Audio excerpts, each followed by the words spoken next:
So I'm glad that Daniel, you added that clarifier, used by testers QA in their efforts to automate testing. Because I would actually sort of reject the first part of the question, in the sense of like robots are a standard tool, but like not in our context, which I find fascinating.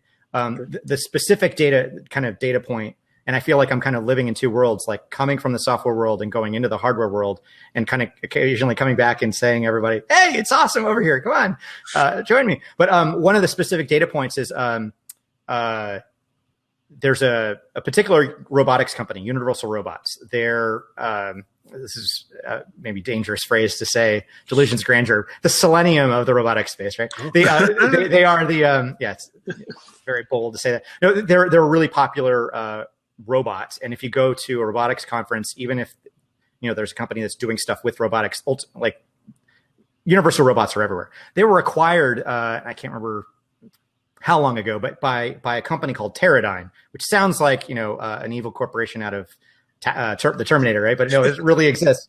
Teradyne acquired Universal Robots, but the thing is, Teradyne is a testing company.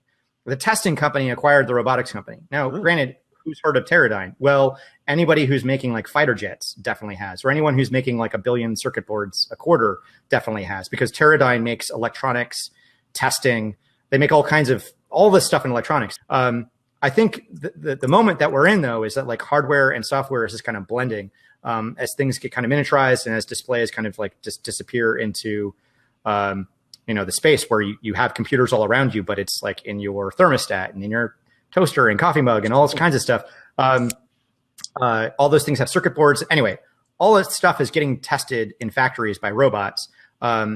But we don't see it. Like, the phones that we're using were tested with robots, like the laptops that we're using, the microphone that I'm looking at, all of this stuff was tested by robots, but it was in a factory and you don't see it.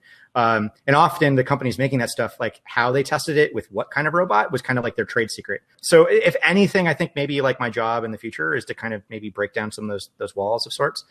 Maybe in the software world, you can kind of see, the history of like Agile and DevOps was kind of breaking down walls between testing and dev, or dev and operations. And I don't know what you call that, but like breaking down this wall between manufacturing and software. I think there's a wall to be brought down. And you'll see the robots that are already there. And we might make our own too.